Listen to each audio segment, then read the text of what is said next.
ازيكم يا حبايبي، يا رب تكونوا بخير. النهارده هنعمل مع بعض وصفتين. هنعمل رز بلبن وهنشوف هيطلع ازاي معانا كريمي وطعمه لذيذ جدا بالشكل الجميل اللي انتوا شايفينه. هنعمل كمان الشعرية باللبن، وهقول لكم على شوية حاجات علشان تطلع معاكم مش معجنة وطعمها هيبقى روعة. احلى وصفتين مناسبين جدا لجو الشتاء والبرد اللي احنا فيه. ودلوقتي هنشوف مع بعض المقادير. أول حاجة هنشوف مقادير الشعرية باللبن. أنا استخدمت 300 جرام من الشعرية. استخدمت كمان زبدة، ممكن نضيف لها سمنة زي ما تحبوا، بس إضافة الزبدة بتخلي طعمها في حتة تانية. هستخدم كمان 3 كوبايات من اللبن، وهستخدم سكر، والسكر حسب الرغبة. أنا استخدمت نص كوباية من السكر. دلوقتي هنشوف مع بعض الطريقة سهلة جدا، بس ياريت تركزوا معايا في الخطوات. أول حاجة هنحمر مع بعض الشعرية. أنا حطيت زبدة، ضفت كمان سمنة علشان الزبدة متحرقش معايا. وأهم حاجة نخلي بالنا، يعني ما نسيبش الشعرية على النار ونعمل أي حاجة تاني، لأنها ممكن تتحرق بسرعة. لو اتحرقت أو في أجزاء احمرت جامد وأجزاء فاتحة، هيبقى طعمها وريحتها مش مقبولة. نخلي النار كده متوسطة ونقلب باستمرار لغاية ما نحصل على اللون اللي احنا عاوزينه. وياريت يكون عندنا صبر شوية واحنا بنقلب. هو ده اللون اللي انا عاوزاه، لون ذهبي بس غامق شوية.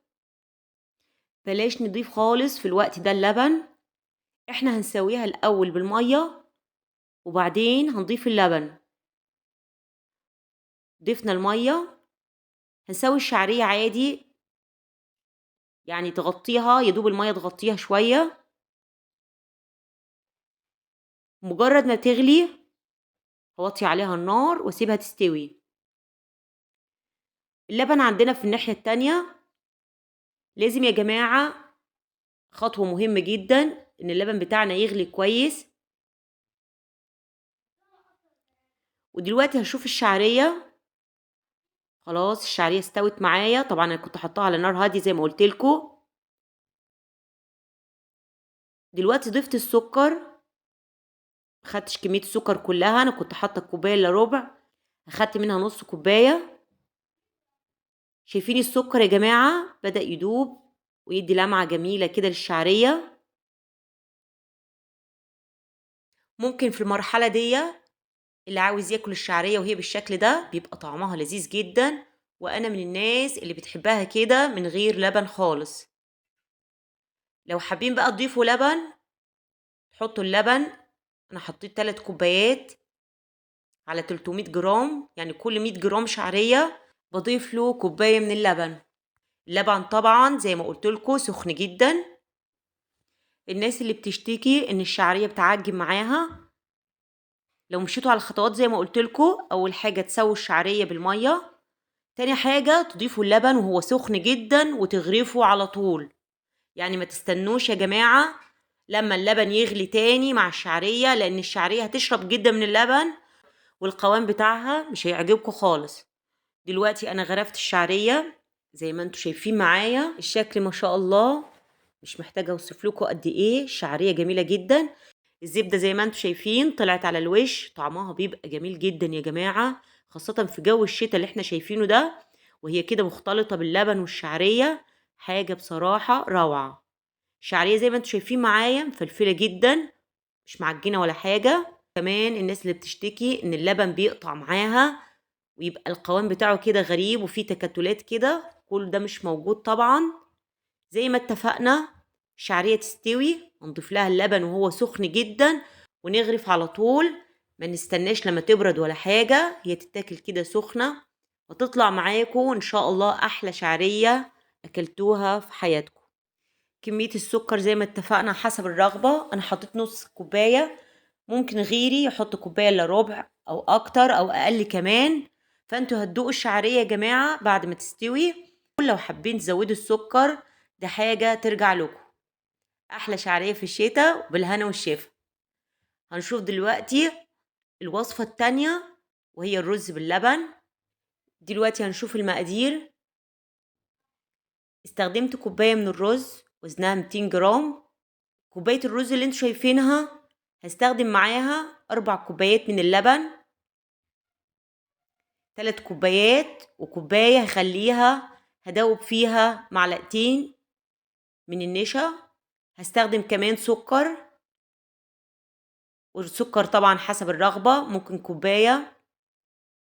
انا استخدمت في الوصفة دي كوباية الا ربع، لو حابين اكتر من كده ده حاجة ترجع لكم. هستخدم كمان 2 معلقة كبيرة من القشطة، وبرضو دي حاجة حسب الرغبة. بتخلي اللبن غني ودسم، كمان بتخلي القوام كريمي. الرز طبعا غسلته كويس، ودلوقتي هضيف له المية.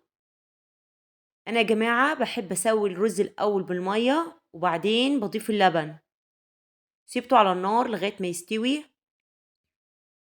كوباية الرز ضفت لها كوبايتين من المية. بمجرد ما الرز بدأ يغلي بقلب كويس علشان ما يلزقش مني. هغطي الرز وهوطي النار. خلي بالكم الخطوات دي مهمة جدا، لازم اوطي النار لغاية ما الرز بتاعنا يستوي. ده شكل الرز بعد ما استوى.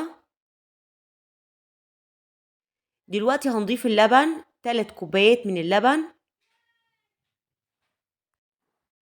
ولازم نقلب كويس. عاوزين الرز يختلط كده باللبن، نقلبه كويس. وهنسيب الرز يغلي مع اللبن شوية.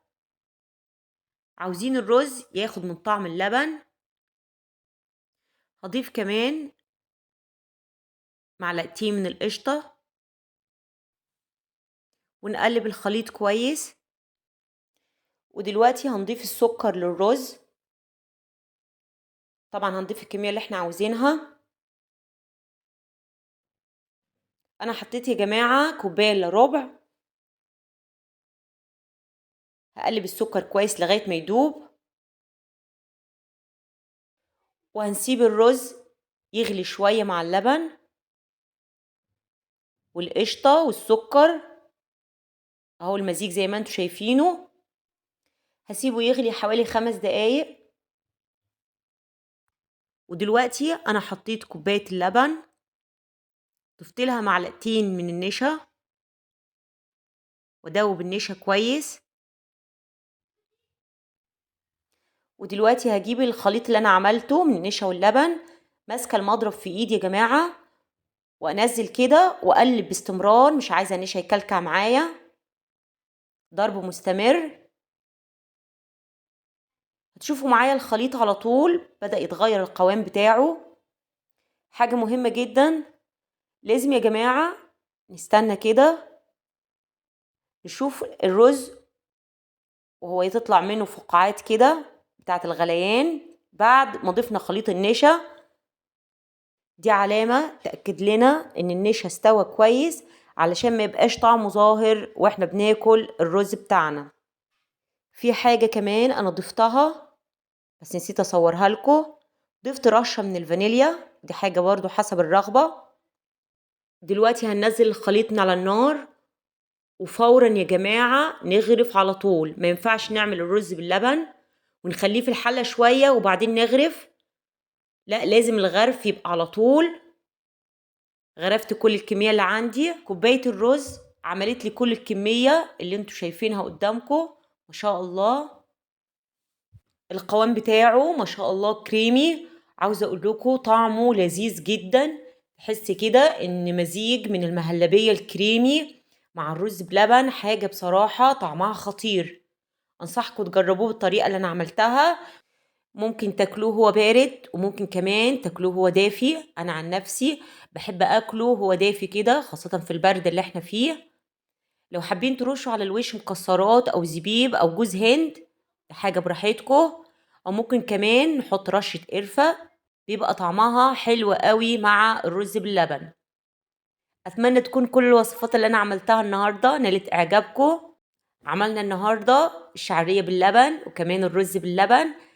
يا ريت كل اللي معايا لغاية دلوقتي ما ينساش يضغط لايك، واللي لسه مش مشترك في قناتي يشرفني ويشترك في القناة. مستنية تعليقاتكم الحلوة اللي بتفرحني. مع السلامة حبايبي، أشوفكم إن شاء الله في فيديو جديد.